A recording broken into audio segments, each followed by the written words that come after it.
Welcome to the Bulwark Podcast. I'm Charlie Sykes. We are only about 1 week into the new Congress, not even really 1 week into the new Congress. So this seemed like a good time to talk with a guy who is now able to look at this snow globe of shit from the outside. Adam Kinzinger joins us again on the podcast. Adam, how the hell are you?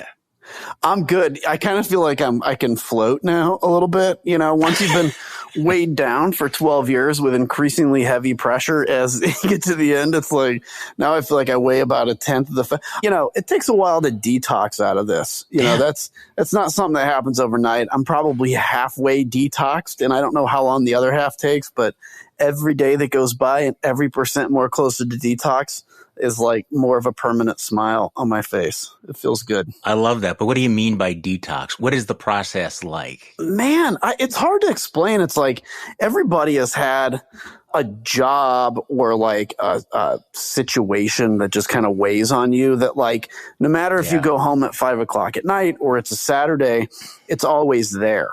And that's like politics all the time, particularly in the last couple. Yeah, it just grinds. And so the detox to me is just kind of like, okay, I can start putting it away more. I don't actually have to watch the news all the time, and just I feel less responsible for the dysfunction. And it's nice to feel less responsible for the dysfunction of the greatest country in the world. So, yeah. So I have to ask you, what was it like for you sitting there, beginning your detox, watching what your former colleagues were up to, watching all the things that Kevin McCarthy had to go through? Well, I say this, with the full understanding that obviously what happened wasn't good, but it was good that I got to watch that, because it kind of, when you get out of this job, it's like, okay, are you going to miss it? Are you going to feel irrelevant? Whatever. Just watching it happen the whole time, because I knew what it would be like to be on the floor. And I just thanked God that I was not there. I mean, going through one speaker vote, Charlie, is painful. 435 names called. It's hot on the floor. Half the people you don't like to be around. Going through that many with that rising pressure, like for me, I was feeling, the part of me that wasn't detoxed yet, I felt what it was like, what we've been going through, which is like looking and saying, okay, all the terror club, the freedom club, is extracting all this, and the moderates have so much power that they're never willing to use. Never. I think you were talking about this yesterday or something. And it's like, you were 100% right, because even Nancy Mace, I like her as a person, goes on, speaks tough, says, I'm going to vote against the rules package, and of course doesn't. And I've been there, because we like to get along. We think the party should function. And watching like kind of the normals be completely unwilling to do anything to stop this from happening was probably one of the more frustrating things for me. Well, and probably a preview of what we're going to see. So let's talk about the quote unquote normals, and we have to put quotes around it, because there's always the abnormals and the less abnormals, the extreme and the extremers, or whatever, to make that okay, but we'll break it down for me, because most of these folks, there are some new faces like George Santos. We'll talk about that, because I love the fact that he's trying to get into a slap fight with you on Twitter. I mean, just for people, yesterday, George Santos, who apparently has a lot of time on his hand and probably should be at the top of the list of people who ought to know when to shut the fuck up, is attacking you. But whatever, who cares? Break down what the caucus looks like. We know about the bomb throwers. We know about the crazies. How many actual normals are there? There was a lot of speculation that there would be a group of congressmen that would vote against this, the complete surrender by Kevin McCarthy, the empowering of the Freedom Caucus. And there were numbers thrown around. What do you think it is? 5, 6, 7, 10? Yeah, I mean, look, so the normals, I would say it consists of, and granted, I don't know the freshman class, so I'll put that caveat on it. It consists of like the bulk of the thing. So like the 100-some people, but if you want normals to include people who are willing to do something, like who are actually like, they're not just sitting there saying, gosh, I don't like what's going on. They're actually willing to step forward and do something. I don't know. I mean, it could be 5 people total that would be willing to like go to the wall. But I think the vast majority of Republicans are like, this is a bad deal. I mean, I talked to some of them when all this was going on. This is a bad rules package. It's terrible what the Freedom Club is doing. Well, then why don't you guys stop it? And so look, if you're willing to shoot a hostage, you'll win. Well, that's right. And then the question is whether or not the quote unquote moderates are willing to shoot hostages. There's no evidence that they're willing to do that. But let's just talk about the mentality and what the conversation goes like. I mean, it is as you mentioned, you have to go along to get along. And so, if you break with leadership right now, you're going to be made irrelevant, right? I mean, there are threats and there are implied threats. How does it go? I mean, do you want to be part of the team? Do you not want to be part of it? I mean, what is the pressure on someone like a Nancy Mace or somebody else that knows that this is a shit sandwich to eat it anyway? Yeah. So here, I'll give you the insight. So first off, the perception is that you have to get along with the team in order to be able to do stuff. Now, I'm going to get back to that. But when you look actually at what happened, so, there were the 10, 20 holdouts, right, up until the last couple ballots. Every time one of those holdouts then voted for McCarthy, everybody cheered. Kevin McCarthy walks over with a big smile on his face, puts his arm around him, and they end up getting better assignments. Look, this idea, and by the way, I'm a victim of it because I never executed this power either when I was there. So I'm not going to sit here and pretend like I'm somehow better. But you realize if you actually are an asshole, you actually will come out being the person that they pursue more. Look at Marjorie Taylor Greene. Yeah. So that's the reality. The perception when you're in that group, generally politicians are people pleasers. I mean, it's just the nature of who we are. It's a bad nature, but it's who we are. People like me, my goal in Congress is always to see the 200, some of us all pulling in the same direction, right? We want to work as a team. I'll take an 80% bill as long as we can advance as a team, but there is a caustic 10 or 20% that don't. And so in that group of people, the moderates we'll call them, here's how every conversation goes, because I've been in about 100 of these. We need to do what they're doing. Yeah, harumph. We're eating lunch. It's probably not Chick-fil-A because we're the moderates, right? So we always get tacos or something because anyway. But it's like harumph. Yeah, we're going to do it. We're going to do it. We talk a huge game until it comes down to it. Kevin McCarthy then talks to us or one of us or the leader of the Tuesday group or the leader of us, and we always collapse. Every time, 100%. The only time I have seen the moderates, and again, I use moderate loosely, and I'm going to quit saying that, but I think it's important to say, the only time I've seen the moderates really go to the wall was on the Export-Import Bank and reauthorization. It was the one time we successfully did a discharge petition. But that's what happens. It's just the nature of it. Look, if you're in the Freedom Club, the Terror Club, you are willing to burn it all down. If you're a moderate, you want to work together as a team. And at the very onset, you are outmatched because if you're willing to shoot a hostage, you will win every time. So Kevin McCarthy comes up and he talks to you. What does he say? What does that conversation go like? Well, it's a hierarchy. So let's go back a year or two and say I whip against a bill. So let's say it's an important bill to the Republicans. I say no. They send Patrick McHenry or somebody over to me, right? Kind of a frontline whip. Then they send the real whip over. And Scalise is such a nice guy. He'll never throw down the hammer. He'll just smile and come on, oh, okay. And then Kevin comes over eventually and smiles at you and tells you to do it. None of these guys actually are really good at bringing the hammer down. I had seen in the past, the last person I saw that could actually bring a hammer down was Eric Cantor, who could actually just look at you in the eyes and be like, F you, man. It just ratchets up the pressure. And then they start having your donors call, or they call your donors in some cases, or you have these outside groups come in. And it is much easier, Charlie, to just be like, fine, I'll collapse. I did that early on the Budget Control Act in 2011. Speaker Boehner promised us, this is the thing that led to sequester. It was never supposed to go to sequester because they had the super committee. This is a blast from the past. Boehner promised all of us, because I was worried about defense cuts. Vote for this. We will never get defense cuts. We'll make it through. We end up getting defense cuts. And it's the reason we're playing catch up on hypersonics and stuff to China. I voted for it because I didn't want to be the one standing alone, because in our nature, the moderates want to get along. So that's what's likely to happen again, even when it comes to defense cuts, when it comes to the motion to discharge, when it comes to raising the debt. Right. Is that what you think? Absolutely, because that's scary. We put the economy, to use a pilot term, we had it in a stall buffet in 2011 when we approached the debt limit. if you compared Congress in 2011 to the majority today, we were way more sane. Even though we were a little insane still, we were way more sane. I think it's quite possible we end up in another sequester type situation, particularly if we're approaching the debt limit. As you guys were talking about yesterday or the day before, this idea that now the Democrats have to negotiate with Republicans for the debt limit, it's asinine because it is literally like me saying, my household income's out of whack, I'm going to quit paying my credit card. All that does is put you way more out of whack, and that's what this is. I do worry about the summer. And I think that needs to be repeated. The refusal to raise the debt limit does not cut the debt. It does not cut spending. It just merely says we're not going to pay the debts that we've already incurred. That's right. There is nothing that is less conservative than that. Now, you mentioned defense spending, and this, of course, is one of the big questions. Whether or not one of the flexes of the new Republican Party is not only do they want to defund Homeland Security, defund the IRS, but they're actually now talking about rather dramatic cuts in the military. How is that going to fly in the caucus?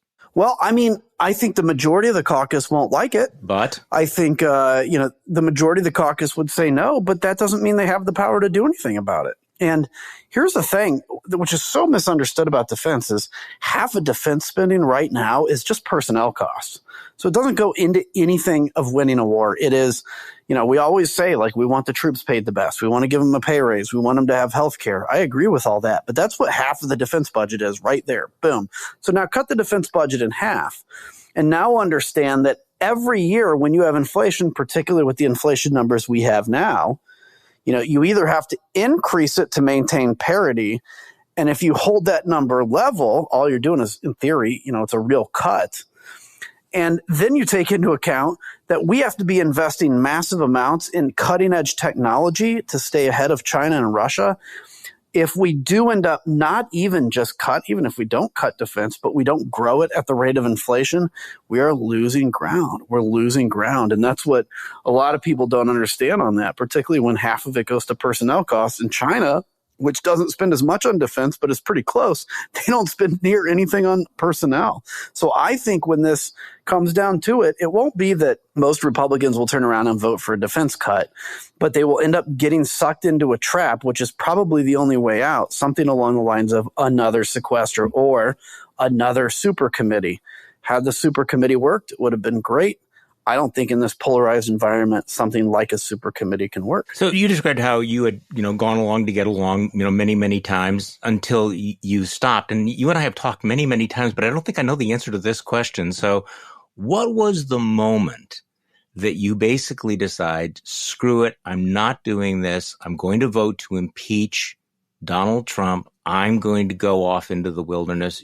They must have been twisting your arm. They must have, gotten in your face. Was there a moment when you said, I'm out, I'm done? For 4 years while Trump was president, you go through these moments of okay, he has this good guy around him, General Kelly. So maybe he's going to put good people around him. Oh, now he went bananas on Twitter. And so it's just constant emotional train wreck that we've all experienced, right? The thing that I can remember most clearly, when he retweeted Civil War comments, that made me mad. There were all these things that kind of pissed me off. The thing where I clearly remember being holy shit, that's it. I'm done, was the night of the election when he tweeted, stop the votes. And then he said, this is being stolen. The reason that made such a trigger for me is because as a guy that frankly is very obsessed with foreign policy, with America's role in the world, I realized that the second you take away people's just basic faith in the voting system, you put a time on how long democracy can survive. It can't survive if you believe your vote is stolen. That was the moment I said, I'll put everything on the line because I cannot be part of this anymore. I cannot be part of watching this country fall apart.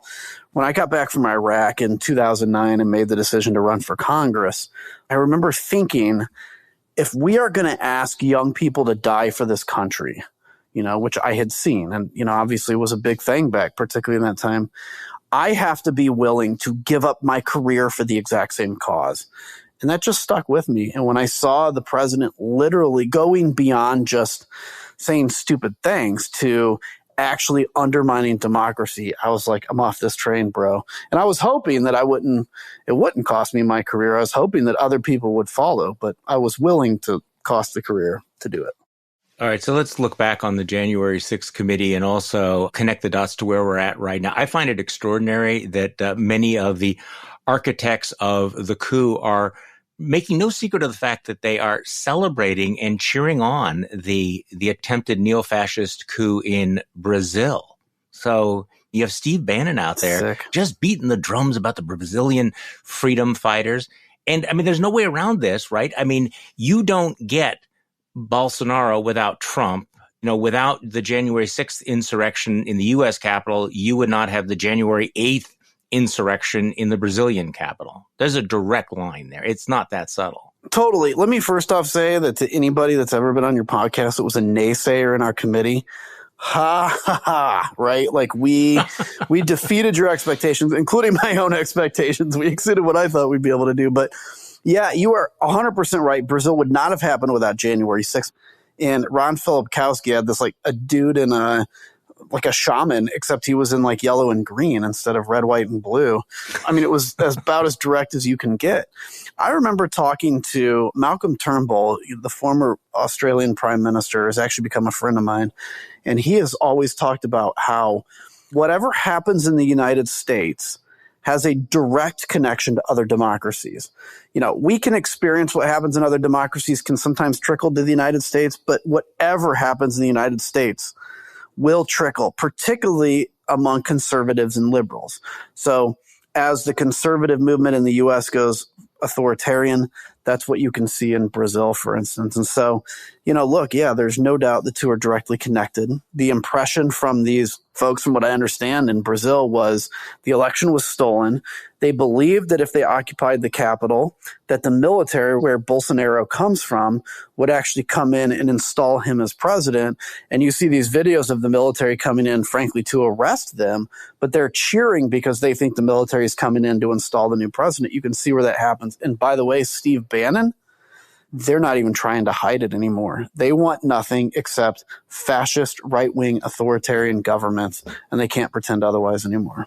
Well, and they're willing to embrace violence, as apparently is Tucker Carlson. I mean, this is kind of a reminder that these lies, if you actually convince people that these elections have been stolen, then no one should be surprised when people act out, right? I mean, if you sincerely believe all of these lies, if you have been misled, then it's not a completely irrational response to say we have to do something about it, right? So, I mean, the lies lead to this inevitably. It's not irrational at all. I can't speak as a Brazilian, but as an American, everything we've learned in school and the history of this country and frankly, the mythology of this country is based on revolution. And it's based on revolution because we had no representation. Yep. And so if you believe in the founding of this country, which I think we all do, was a good thing, you have to look and say, if you truly believe blood-drinking Satanists are overthrowing the will of the people, I would have been on the Capitol on January 6th. And that's why it's so dangerous. You mentioned the January 6th committee. Just the other day in the mail, I got my bound copy of the final report, which was, wow, that is a heavy lift. I want to get your take on all of this because you think that this exceeded your expectations. It must be somewhat vindicating to go back, read the people who wrote columns about the committee has already failed before it began. So give me your exit interview on that committee. Did you accomplish everything you wanted to accomplish? Well, I think close. I mean, I think back to when we were starting the hearings and even groups like No Labels put out some tweet about this is a partisan sham. I'm like, No Labels did that. Yeah, I go through these kind of moments, these trauma memories of like, oh man, we are going to screw this up, right? I put everything on the line for this. I'd say we didn't accomplish everything we wanted because what I would have loved to accomplish is to have all of my relatives that have written me off and said I work for the devil have their mind open to realize that actually I'm the one telling the truth. Short of that, though, and that's probably a pretty tall order to think you're going to deprogram people through it, I think we did accomplish a ton. The Department of Justice, whatever they end up doing, particularly if they prosecute Trump, I think will be a large part because of the information we uncovered, which launched their investigation. I think most importantly, in 10 years, there is not going to be a single person besides in like the weirdo opium dens of whatever city that will ever admit that they actually believed, that the election was stolen. Because I think the facts that we put out, the truth that we've put out, that we discovered will be the mainstream narrative in the future. It doesn't mean there's not going to be another conspiracy theory of some sort. But I think we've done what we needed to do in the long arc of history, even if we don't change everybody's mind today. Well, and you've written a chapter in that long arc of history. So Kevin McCarthy's new majority, they now have the committee chairmanships, they have the gavel, and apparently they have a little bit of committee envy here. So they have created a new select subcommittee on the weaponization of the federal government. How's that going to go, Adam? I don't know. I mean, it's like, if you truly believe that the government's weaponizing things, I'm not attacking for that. I believe in congressional oversight, but that's what the oversight committee is. It's for that. Like, if you think there's abuses and problems, I mean, this is just obviously a Kevin McCarthy thing to win votes for speaker. Actually, while this was going down, this whole speaker vote, I go, people would ask me, is he going to win? And I said, absolutely, Kevin's going to win, because he will literally do anything at the cost of the country or anything to become speaker. So he'll get it. He did. It's somewhat eerie if the DOJ goes after Scott Perry because he tried to overthrow the government, and now he can use the arm of Congress to embarrass individual members, individual FBI agents, whatever. It's frightening to me. Look, the Department of Justice, the FBI should never be scared to do their job. And I think they're trying to intimidate them. I think they're clearly trying to intimidate them. So how is Jim Jordan going to play out? I mean, Jim Jordan's been very high profile. He's about to become extremely high profile. He is ready for his close-up. These things can go either way. So you know the guy, you've watched him, you've sat on these investigative committees, you know how they can go off the rails. How will Jim Jordan's act wear? I think everything's going to go off the rails. I mean, I think if I had to guess, I would say that what you're going to end up seeing in the near term is a lot of kind of Fox News fodder. You're going to see a lot of fundraising stuff that can come out of these committees, Hunter Biden's laptop, whatever else. But there are still people in the middle that are going to watch this and see this and realize that I think this is not a serious legislating party. I think this is going to ultimately damage the GOP. That'd be my prediction. I don't know that obviously for sure, but I've never seen a investigation, frankly, go off without damaging the party that does it, with the exception of the January 6th investigation. So I don't think Jim is going to necessarily do himself any favors, but of course he'll probably get reelected and everything. But the GOP either has to wake up or it's got to get seriously beat in a number of elections before it wakes up. Regardless, it's going to wake up. It's just what's the cost before it does it, because this is not a serious party to lead the country. Well, speaking of which, I want to talk to you about Biden's classified documents and everything, but we have to talk about George Santos for a moment. I'm just reading a tweet here from Scott Wong. Speaker McCarthy says, well, a lot of folks here in Congress have fabricated part of their resume, and Santos will have to build the trust of voters. And he says that Santos will get some committee assignments, not the top ones. Oh, God. But of course, he's a freshman. I mean, why would he? But Santos will get some committee assignments. So my Kevin being my Kevin when it comes to George Santos, they're not going to do anything about him, are they? Really? No, Kevin's a piece of shit. And let's just be honest about this, because Kevin he will say whatever he needs to say to stay in power. I'm not even saying that gratuitously to be mean to him. It's just a fact. Look at him taking Swalwell and Schiff off of committees, okay, and Ilhan Omar. He's saying, well, that's because you guys took Marjorie Taylor Greene and Gosar. And keep in mind, both of those were bipartisan votes, okay? We did it because Marjorie Taylor Greene, Jewish space lasers, school shootings never happened, among other things. Paul Gosar, because he attended a white supremacy conference. It's a little different than this case. And that was, a couple years after Kevin McCarthy threw Steve King off of committees for doing even less than what Paul Gosar did. So, no, on the Santos things, it's different. Yeah, tons of people can exaggerate, parts of their resume. It's different than making up a whole new life. And it's different, too, than going from being worth $50,000 to $20 million in a year and trying to figure out how that happened. But Kevin needs his vote. If this was a 20-vote majority, he'd throw Santos under the bus. But it's a 5-vote, so he needs him. Let's talk about Marjorie Taylor Greene and her normalization. I mean, her rise. A normal, healthy political party would have treated her like a pariah, given all the crazy things that she has said, the offensive things she said, the conspiracy theories, the bigotry, the anti-Semitism. And yet, one of the first things that Kevin McCarthy did after being elected speaker was to take a selfie with his new best friend forever, Marjorie Taylor Greene. I knew that she was going to be a problem. I don't think that I had on my dance card that she was going to become this problem. I also didn't have on my bingo card that she and Lauren Boebert were going to get into a scrag fight. No. It's so funny. Yeah. It's funny because it's like you realize everybody that stands up and says like they're doing this for some cause, it's all just because of their own ego and fame. And so they're all going to fight each other. Greene who's going to fight Gates and Boebert and whatever, because they're all competing. If you'd have told me 2 years ago that Marjorie Taylor Greene would end up being not a pariah, I would have been like, probably not, but I can see how the party would go there. If you'd have told me 2 years ago that she'd end up being the default leader of the Republican Party, I never would have believed it. And now I think it's so obvious why, because she can raise money. She gins up the base. Truth doesn't matter. She's somewhat articulate in how she speaks. And Kevin needs her, and she knows that. Man, I just actually finished Robert Draper's recent book. I'm trying to think of the exact title, but it's a really good book. Actually, it's called The Weapons of Mass Delusion. I'm looking at it yes, over here on my Weapons bookshelf. of Mass Delusion. He does a lot of kind of deep dive onto Marjorie Taylor Greene. I hate to learn that much about her because I think as a sophomore, she's not worth knowing that much about, honestly, but she is very influential and powerful. And for me as a Christian, I believe in truth, and I'm not saying I'm always perfect, of course, but I believe truth matters. For a party that kind of like sinks itself to Christianity, to be so unmoored from truth is still something I can't really get past.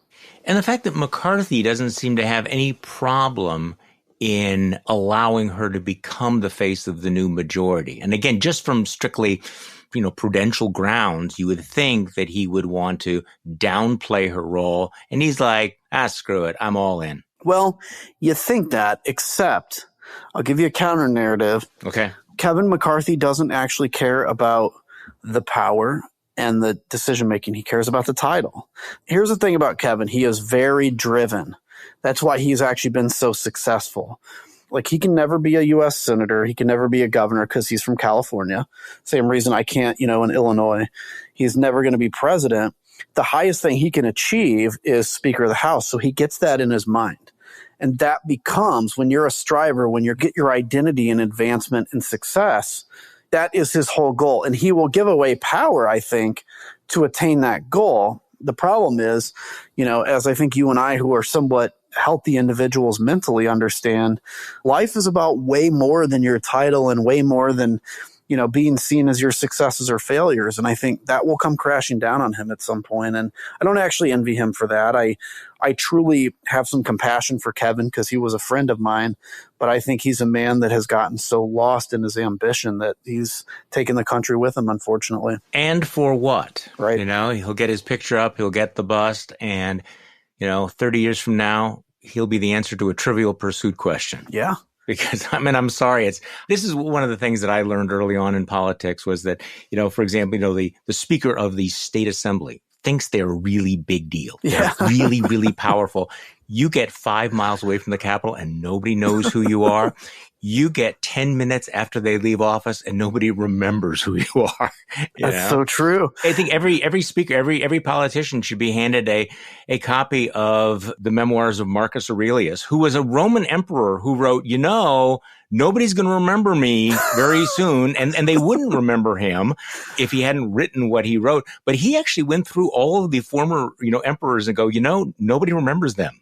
These guys are emperors of Rome and nobody gives a shit about them anymore. He understood that, which is amazing. I think that everybody in temporary political power ought to have to read Marcus Aurelius. Okay, that's my 2 cents. I'm lucky because I'd seen a lot of people that have left politics since I've been in there who are all of a sudden kind of wandering around the halls looking for relevance.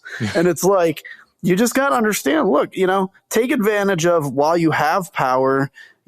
People care. It's great and everything. Enjoy it. But there will be a day, and that's exactly what's great about our country is people can go away. Yeah. We don't have dynasties here. I like playing a game sometimes where if we're sitting around having a couple beers with my friends, I go through all the list of presidents, but I name the ones that nobody ever knows was president, like John Tyler or Millard Fillmore. Or you go through some of those names that nobody thinks about, like, oh yeah, I didn't know he was ever a president. There's always like 5 presidents that people are like, really? Right. James K. Polk was a guy? I didn't know that name.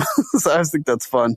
I used to play the game of vice presidents, in my pointless youth. And I think one of the fun things is to realize, when you're the vice president of the United States, you're a big deal, but utterly obscure. I think it was, John Nance Garner who said it wasn't worth a bucket of warm spit. He didn't actually say spit, but at least he got it at the time. Okay, so let's talk about Biden's classified documents. You're a senior political commentator for CNN, so you are required to have opinions on everything. You were on the air the other day and asked about this. You said from a political perspective, this is actually pretty bad, not just for the president, but really for the idea of getting justice through the political system. So give me your take on how this plays out. Obviously, with all the caveats, his document issue is dramatically, significantly different than Donald Trump's, but does that matter? Yeah, I don't think it does politically. Thankfully, justice does nuance, right? And it'll reflect that. But on the political side, when Mar-a-Lago was raided and there were all these, you had a lot of Republicans who were unwilling to defend Donald Trump in that. And that was healthy for the democracy. I think now with what Joe Biden has done, it's given people, even sane Republicans, the ability now to kind of defend Donald Trump, the excuse to do it without the cognitive dissonance. So I think from a political perspective, it's really, really bad. And I don't know if, Joe Biden personally bears any responsibility or if it's staff or whatever. I just don't understand why, when they knew that this happened, how come they didn't put that information out at a different time instead of letting it kind of come out in this secret thing? And it seems a lot more weird that way.